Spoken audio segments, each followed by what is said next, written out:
வணக்கம் மக்களை, சற்றுமுன் கிடைத்த தகவல் ஒன்றை பார்க்க போகிறோம். இபிஎஸ் சுற்றுப்பயணம் ரவுண்ட் அப் சாமி தரிசனத்தோடு தொடக்கம். அதிமுக நிர்வாகிகளிடம் பிக் பாக் கெட் திடீர் தகவல். இந்த ஒரு தகவலை பற்றி தான் நாம் பார்க்க போகிறோம்.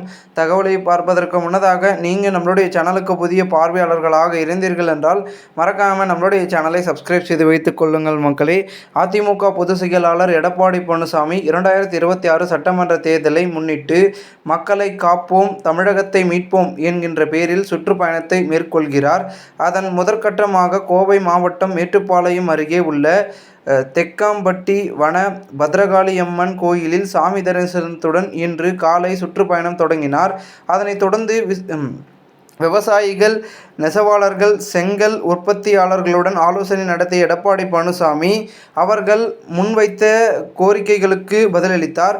அப்பொழுது பேசிய எடப்பாடி பழனிசாமி, எனக்கு பிரதான தொழிலே விவசாயம்தான், வேறு எந்த தொழிலும் இல்லை. அதனால்தான் என்னை யாராலும் எதுவும் செய்ய முடியவில்லை. விவசாயத்தில் உள்ள கடினங்களை தான் நன்கறிவேன். ஒரு தாய் குழந்தையை பார்ப்பது போல கண்ணுக்கு கருத்துமாக பார்க்க வேண்டும். இந்தியாவிலேயே சொட்டு நீர் பாசனத்துக்கு அதிக மானியம் பெற்றோம். விவசாயிகள் வருமான இரட்டிப்பாகும் வகையில் பல்வேறு திட்டங்களை அனைத்திந்திய அண்ணா திராவிட முன்னேற்றக் கழக ஆட்சியில் கொண்டு வந்தோம்.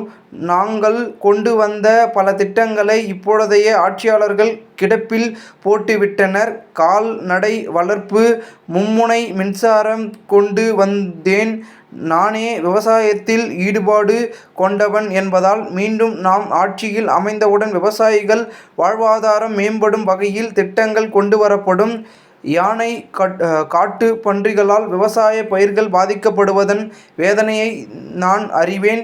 செங்கல் உற்பத்தி தொழில் அந்த ஆட்சியில் நசுக்கி வருகின்றது.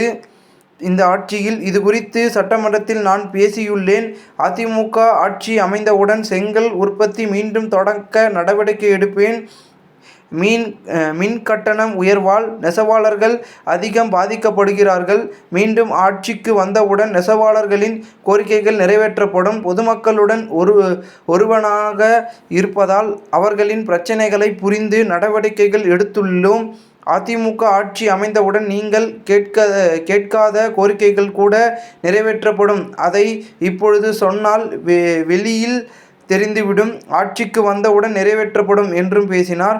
மாலை 4 மணி அளவில் மேட்டுப்பாளையம் காந்தி சிலை அருகே சுற்றுப்பயணம் செய்ய உள்ளார். இதற்காக அதிநவீன வசதிகளுடன் கூடிய சொகுசு பேருந்து வடிவமைக்கப்பட்டுள்ளது. இதில் அதிமுக முன்னாள் அமைச்சர்கள், பாஜக நிர்வாகிகள் கலந்து கொள்ள உள்ளனர். இதற்கிடையில் மண்டபத்தில் முன்பு வாகனங்கள் திரளாக கூடி சமயத்தில் ஏற்பட்ட போக்குவரத்து நெரிசலின் போது அதிமுக பிரமுகர், தெக்காம்பட்டி ஊராட்சி முன்னாள் துணைத் தலைவருமான தங்கராஜ் என்பவரின் பாக்கெட் பிளேட்டால் அறுக்கப்பட்டு ரூபாய் 1 லட்சம் பணம் பிட்பாக்கெட் அடிக்கப்பட்டுள்ளது.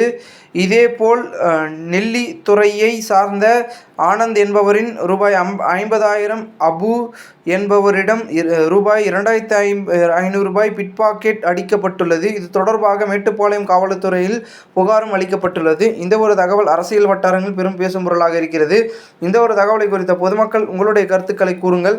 இதுபோன்று நீங்கள் அரசியல் சார்ந்த நிகழ்வுகளாம் தினசரி தெரிந்து கொள்ள நம்மளுடைய சேனலை சப்ஸ்கிரைப் செய்து வைத்துக் கொள்ளுங்கள். நன்றி, வணக்கம்.